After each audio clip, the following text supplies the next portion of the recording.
नमस्कार, मैं प्रदीप कुमार। आप देख रहे हैं नेशनल 24 भारत। और अभी हमारे साथ नेत्री नीतू राणा जी हैं और ये बेबाकी से अपनी जो है जो महिलाओं की सवाल पर जो है और भी कई तरह के जो है सवालों पर इन्होंने बेबाकी से जो है अपना विचार रखती हैं। और मैं इनसे बातें कर रहा हूँ कि चूँकि जो महिलाओं पर जिस प्रकार से अत्याचार हो रहा है, अत्याचार को लेकर के, और आप जगह जगह महिलाओं के लिए भी सर्वे कर रहे हैं, आप तो इस पर क्या कहना चाहेंगे? जी, मैं ये कहना चाहूँगी कि पूरे देश में ये जातीय समीकरण ने हम महिलाओं की स्थिति बहुत ख़राब कर चुकी है। चाहे वो अभी ये बस से आई हैं तो ये भी बता रही थी, या मैं रेलवे में भी सफ़र करती हूँ, महिला बोगी भी अगर रहती है तो उसमें पुरुष लोग घुस के हाथापाई करते हैं और कितनी महिलाओं को तो फेंक भी देते हैं। तो जातीय समीकरण के आधार पर जिस दलित, जिस अनुसूचित जनजाति महिलाओं का ये लोग बात करते हैं, अनपढ़ और वकील को ना समझने की वजह से, कोर्ट कचहरी ना समझने की वजह से उनके साथ शोषित हो रही है। वो खटते खटते मर जाती है, लेकिन कोर्ट कचहरी का उनका काम खत्म नहीं होता।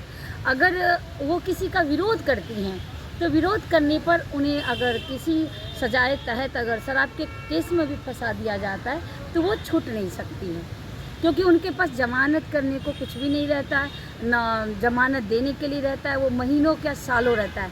अगर मैं विधायक या आगे की भविष्य बनती हूँ तो मैं सबसे पहले ऐसी महिलाओं का संज्ञान लूँगी, उनके बच्चों का संज्ञान लूँगी। मैडम, एक चीज़ बताइए कि जिस तरह से आपने महिलाओं के जो सर्वेक्षण किए और उस सर्वेक्षण में आपको क्या नज़र आया कि किन किन महिलाओं, किन वर्गों के महिलाओं के साथ इस तरह का अत्याचार हो रहा है या प्रताड़ित हो रहा है, उसके लिए आप क्या बताएं? मैं महिला जो है, जो वर्ण बांटा गया है उस वर्ण के आधार पर कहती हूँ।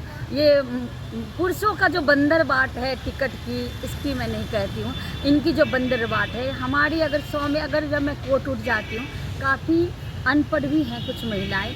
अगर उनके अकाउंट से, अगर उनके बच्चे ही इंग्लिश में, अभी सारा काम अंग्रेजी में हो गया है, लेकिन हमारी महिलाओं को नहीं आता है, तो बहुत सारे अकाउंट से पैसा निकल जाता है, बहुत सारा वो परेशान हो जाती है सोशल मीडिया के आधार पे।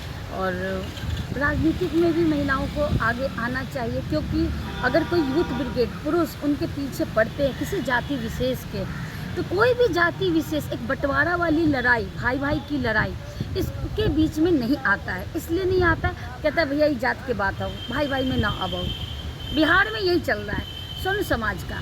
तो बहू बेटी वैश्या बनने के लिए मजबूर हो जाती। क्या करेगी? दिल्ली जाएगी। स्वर्ण समाज की महिलाओं को दाब के रखा गया, भैया दुपट्टा ना ओढ़ोगे लात खाओगे, गोली खाओगे, मारे जाओगे, खदेड़ के मारेंगे। तो ऐसा वचन रहता है स्वर्ण समाज के पुरुषों का, और दलित का मैंने बताया ही नहीं। मैडम, ये बताइए, जिस तरह से जो पिछड़े जो महिलाएं हैं, जो जिस तरह से जो है अपनी जो है अपना जो जिस प्रकार से वो परेशानियाँ होती है, उसको कैसे उस कठिनाइयों से दूर किया जाए, उसको कैसे स्वावलंबी बनाया जाए, उसको कैसे जागरूक किया जाए, इसके विषय में जागरूक यही किया जाए कि जो नियम संविधान में बना था कि ट्रेन में 6 बजे के बाद औरत को नहीं उतारा जाए, लेकिन आप देखोगे टीटी उटी वीडियो बना के उनका डाल देते हैं। ये नहीं पूछती हैं कि वो, लेकिन 6 बजे के बाद किसी भी स्टेशन पे उतार देते हैं। आपने सुना होगा 6 बजे 7 बजे के बाद स्त्री गिरफ्तार नहीं हुआ जाए, लेकिन स्त्री गिरफ्तार होती है। क्यों? संविधान की बात क्यों नहीं मानते? ये लोग को डर क्यों नहीं है पुरुष को? और जब अरेस्ट करने जाते हैं, अगर सिपाही में, जज में हिम्मत अगर नहीं है फैसला लेने का, तो ये 10 मर्द लेके जाती हैं और रात में गेट खोल के उसको पकड़ के ले जाती हैं। गांव में नहीं होगा, कोरोना चेक होगा, शहर में इनको ले जाएंगे। इस दरमियान जो उस औरत का शोषण होता है, या किसी भी, अभी देखिए एक छोटा सा मुद्दा आया था हिंदू बिटिया का बात आया, फ्रेंचाइजी कोई मुस्लिम लिए हुए थे। अब हम लोग ने आवाज़ लगाई उद्योग मंत्री तक, बाद में पता चला अपनी हिंदू बिटिया को 5-6 को नौकरी से निकाल दिया गया। अभी बिटिया बोली दीदी आप आवाज़ उठाओ, मैं बोली फ्रंट कैमरा पे आओगी, वो बोली नहीं आएंगे। क्यों? क्योंकि वो लोग मुस्लिम हैं, दबंग है, बड़े हैं, उद्योग मंत्री है, व्यापार मंडल है। वास्तव में है तो पुरुष का ही, स्त्री कहाँ है? चूँकि अगर हम राजनीतिक में रहते, राजनीतिक में और भी महिलाएं रहती तो इस बात को समझती।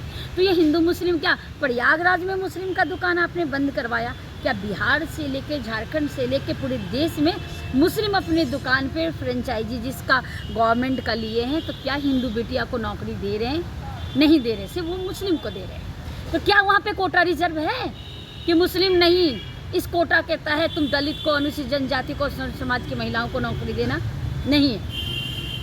मैम एक सवाल और है कि जैसे आप लोग को 33% आरक्षण दिया गया है, क्या लगता है कि महिलाओं को जिस प्रकार से 33% का आरक्षण का लाभ आप लोग को मिल रहा है, या राजनीतिक में और भी जगह जो है सर्विस इस तरह के कहीं आपको लाभ दिखने को मिल रहा है? भैया मेरा हो सकता है वीडियो थोड़ा बड़ा हो जाए, लेकिन मैं कार्यालय में गई हर राजनीतिक पार्टी में, बिहार में राज्य स्तरीय भी और नेशनल भी, वहाँ प्रदेश अध्यक्ष महिला की कोई औकात ही नहीं है।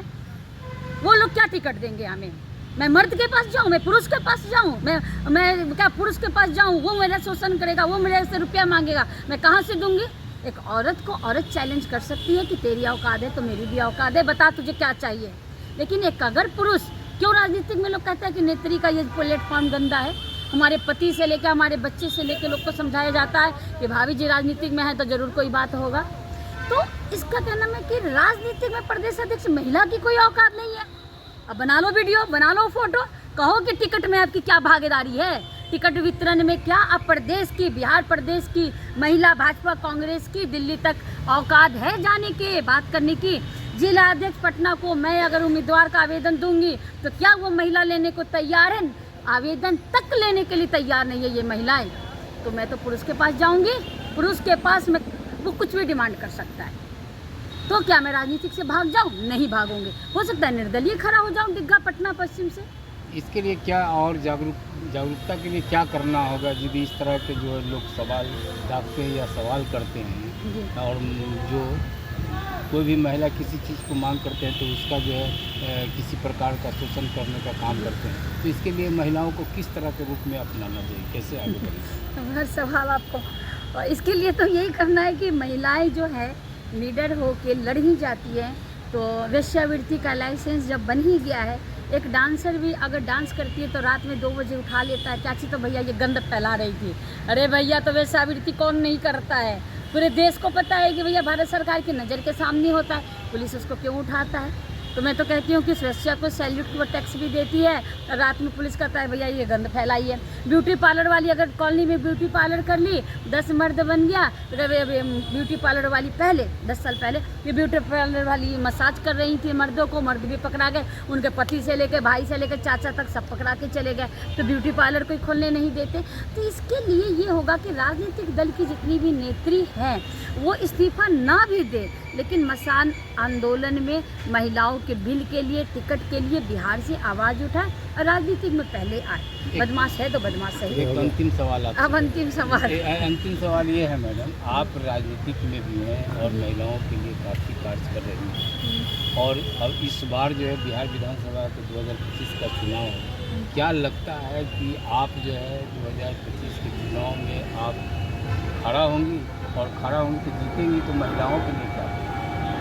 महिलाएं के लिए तो मैं सबसे पहले कहूँ कि जेल में मेरी जितनी भी महिलाएं कैद हैं, मैं पहले उसका सर्वे करूँगी, क्योंकि उनके बच्चे छोटे छोटे बाहर में बहुत तड़प रहे हैं, उनका शोषण हो रहा है, बेटियों उनके घर में ताला बंद हो गया है, वो सीज हो गया है, और ऐसे गुनाहगार को मैं पहले सजा दूंगी जो अनुसूचित जनजाति के लोगों का। और ये जाति धर्म अविशेष हमें नहीं पता, इन लोगों का बंदर बाट का 95% सीट पर ये लोग क्या करने जा रहे हैं। लेकिन मैं हर महिला से अपील करती हूँ कि टिकट ना भी मिले, पुरुष के पास, नेता के पास मत जाओ। अगर जाओगी, अगर पुरुष नेता बलात्कार करता है, पुरुष नेता अगर परेशान करता है, तो उसकी जिम्मेदार तुम खुद हो। अगर तुम्हें बहुत जुनून है तो तुम निर्दलीय का फॉर्म भर के सो जाओ। जिताना हमारा काम है, लेकिन हमसे संपर्क कर लेना। बहुत बहुत धन्यवाद। जैसा कि आपने देखा, मैं नीतू राणा जी से मैं बात कर रहा था, और बेवाकी से जो है कि कितना फ्रेंकली जो है एकदम मैंने ये बातें कर रही थी, और जो महिलाओं की जो पीड़ाएँ हैं, जो किस तरह से इन्होंने